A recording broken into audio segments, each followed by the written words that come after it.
Lord Lucan was never seen again after Sandra Rivet was discovered dead in the house of her employers, Lord and Lady Lucan, in November 1974. Some people think he fled England and spent decades in hiding by using his riches and contacts. When Lord Lucan's wife, Veronica, walked into a bar in their wealthy Belgravian neighborhood on November 7, 1974, and furiously accused him of killing their nanny and trying to kill her, he made headlines around the world. Authorities found a gruesome crime scene at the couple's house that hinted a violent and desperate fight.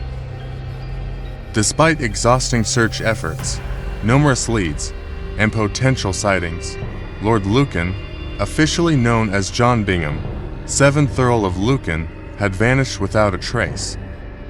The tragic murder and Lord Lucan's disappearance were the focus of gossip in upper society in England at the time, revealing a secret history of serious personal problems.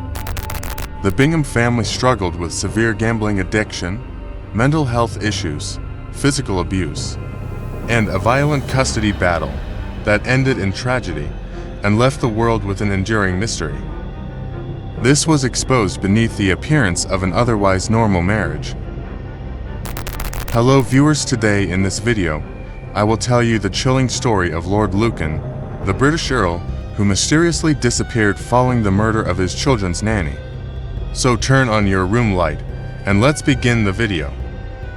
Lord Lucan, whose real name is Richard John Bingham, was born in London on December 18, 1934. His parents, Caitlin Elizabeth and Dawson and George Bingham, 6th Earl of Lucan, were members of the British royalty.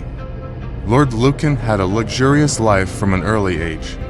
Before his family were forced to move him away due to World War II, he attended an elementary school in London. Lord Lucan and his siblings moved to Canada in 1940 in order to escape the war. Lord Lucan then moved to New York to live with American millionaires Brady and Marcia Tucker, where he attended the Harvey School. When they finally made it back to the UK in 1945, they discovered that the war had destroyed their former neighborhood. It makes sense that the young lord was under a lot of stress due to the sudden move from a lavish lifestyle in the United States to a war-torn area in London. Lord Lucan went on to Eton College to further his education in spite of the challenges. Lord Lucan would start his lifelong battle with gambling there. As a student, he bet on card games with his tiny earnings as a bookmaker and took part in horse racing. After graduation, Lord Lucan completed his national service requirement by enlisting in the British Army. He served as a second lieutenant in the British Army's Coldstream Guards, during this time stationed in Krefeld, West Germany. After a year in the military, he joined London's William Brandt's Sons & Co. as a banker. Unfortunately, Lord Lucan's gambling habits continued when he left the British Army. Instead, he became even more hungry for an instant thrill. Lord Lucan once needed his uncle to settle his debts after losing over £10,000. For a few years, he continued to live the high life in both Britain and the United States, despite his significant losses. Lord Lucan returned to London and started looking for a family when he felt ready to settle down. Lord Lucan marries Veronica Duncan and becomes a family man. In 1963, Lord Lucan met Veronica Duncan at a golfing event. By all accounts, Duncan was born into an average middle-class English family. She shared an apartment with her sister, Christina Duncan, who later wed Princess Diana's stepfather's half-brother, William Shand Kidd, while she was a college student. The golf function, where she met Lord Lucan, was one of the upper society gatherings in England that she was able to attend thanks to her relationship with Kidd. Just a few months after they first met, the couple got engaged and were married in London on November 20, 1963. The couple chose 46 Lower Belgrave Street in Belgravia, London, after receiving a sizable cash present from Lord Lucan's father to buy a house for themselves. After the wedding, John Bingham became the new 7th Earl of Lucan after George Bingham died from a stroke a few months after they were married. The titles and a seat in the House of Lords were passed down to the new Lord Lucan. Their first daughter, Lady Frances Bingham, was born on October 24, 1964, to Lady Lucan. Their last child, Lady Camilla Bingham, was born 3 years after the birth of George Bingham, the 8th Earl of Lucan. During the first several years of their marriage, the couple got along well. According to reports, Lord Lucan made an effort to share his love of hunting, golf, and gambling with his new bride. But his expensive hobbies and ravenous thirst for cheap thrills gradually strained their relationship. Gambling addiction, divorce, and a path toward murder. The way the media portrays of the couple's passionate romance was not accurate in describing their marriage. As soon as the wedding was over, Lady Lucan observed that her husband were getting separate. She later told ITV in 2017, "He talked to me more before our marriage than he ever did afterwards. He said, that's the point of being married, you don't have to talk to the person." After the couple's last 2 children were born, Lady Lucan experienced postpartum depression, which further strained their already tense marriage. According to reports, Lord Lucan grew more and more annoyed with his wife as her mental health deteriorated. Lady Lucan recalled her husband caning her on her behind when she had depressive moods to get the mad ideas out of her head. She told ITV he could have hit harder. They were measured blows. He must have got pleasure out of it, because he had intercourse with me afterwards. Lady Lucan became even more secretive after Lord Lucan tried to get her admitted to the hospital for depression. The couple had left their shared residence by 1972. In that same year, Lord Lucan apparently decided to divorce Veronica. Lord Lucan had his wife followed in an attempt to obtain proof that she was incapable of caring for their children in order to obtain full custody of them. Lord Lucan withheld their children from his wife and pulled them out of school early in 1973. When the matter finally reached the courts, Lady Lucan filed a petition to have her children returned. Doctors testified during the hearing that Lady Lucan was experiencing anxiety and sadness rather than being insane. The judge gave custody of the children to Lady Lucan after Lord Lucan was made to answer for his unusual actions toward his divorced wife and his gambling habits. Visitation to Lord Lucan was limited to every other weekend.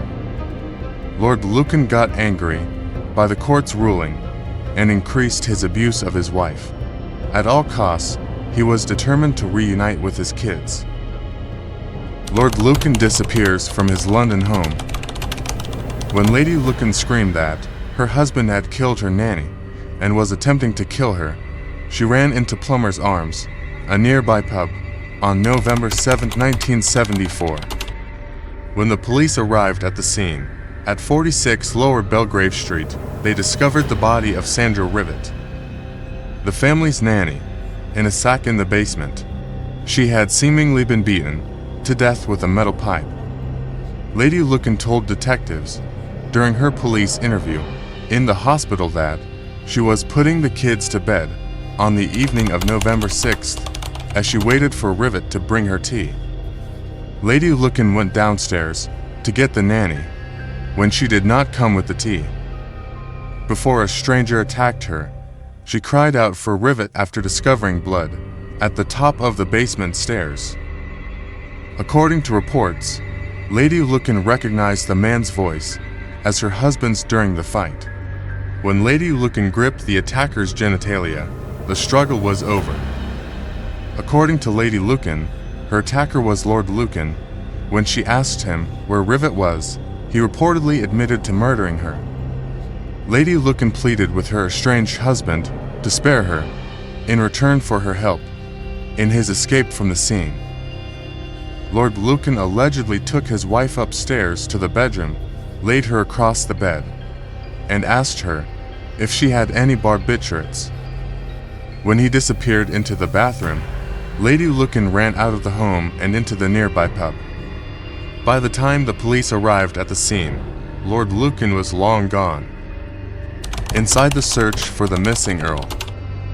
Following the murder and Lady Lucan's testimony, authorities began a widespread search for Lord Lucan. They began by speaking to Lord Lucan's mother. She claimed that her son called her around 12:30 a.m. on November 7th, complaining about an incident at his home. He told her that he would call the police later that day. The police also received word that the Earl wrote to blood-stained letters to his brother-in-law, Bill Shandkid, in the hours following the murder. In the letters, Lord Lucan discussed the incident. The most ghastly circumstances arose tonight, which I briefly described to my mother. When I interrupted the fight at Lower Belgrave St, and the man left, Veronica accused me of having hired him. I took her upstairs and sent Frances up to bed and tried to clean her up. She lay doggo for a bit, and when I was in the bathroom left the house. The circumstantial evidence against me is strong in that V will say it was all my doing. On November 10th, police discovered Lord Lucan's Ford Corsair in New Haven, about 2 hours south of London. Inside the car, investigators recovered a lead pipe and a bottle of vodka. Investigators searched the bay and used tracker dogs to look for any sign of the Earl, but nothing turned up. By November 12th, the police had issued an arrest warrant on murder charges for Lord Lucan.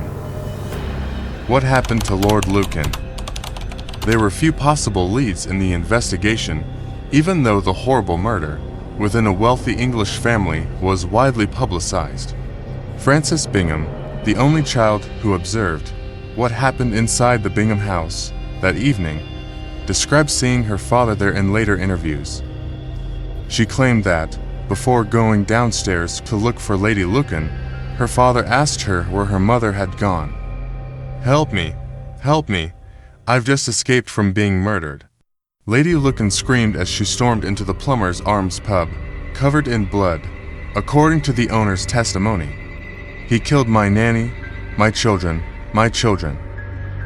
Susan Maxwell Scott, his friend's wife, was the last person to see Lord Lucan alive. She testified that, on the night of the murder, Lord Lucan arrived at the Maxwell Scott home, looking unkempt and wearing a stain on his trousers. Authorities never determined the location of Lord Lucan. Despite the small number of eyewitnesses, he has never been identified to this day. He was pronounced legally deceased on October 27, 1999. George Bingham, his son, acquired his father's titles and House of Lords seat in 2016. According to Lady Lucan's theories, her estranged husband committed homicide that evening. I would say he got on the ferry and jumped off in the middle of the channel, in the way of the propellers, so that his remains wouldn't be found. I think quite brave, she told ITV. However, others are not so sure that Lord Lucan would have taken his life that night. The evidence indicates that Lord Lucan spent several years living abroad after leaving the nation. In 2004, Deputy Chief Superintendent Louis Benjamin told The Telegraph, "I don't know if he's still alive today." Despite the claims, no definitive evidence has ever surfaced regarding the disappearance of John Bingham, 7th Earl of Lucan. For now, the case remains a mystery. Viewers, this was the chilling story of Lord Lucan, the British Earl who mysteriously disappeared following the murder of his children's nanny. Viewers, what you can say about this case, please tell me in the comment box. Thank you for watching. Please like, share, and subscribe for more in-depth true crime stories. And if you or someone you know is struggling with dark thoughts, please reach out to a mental health professional.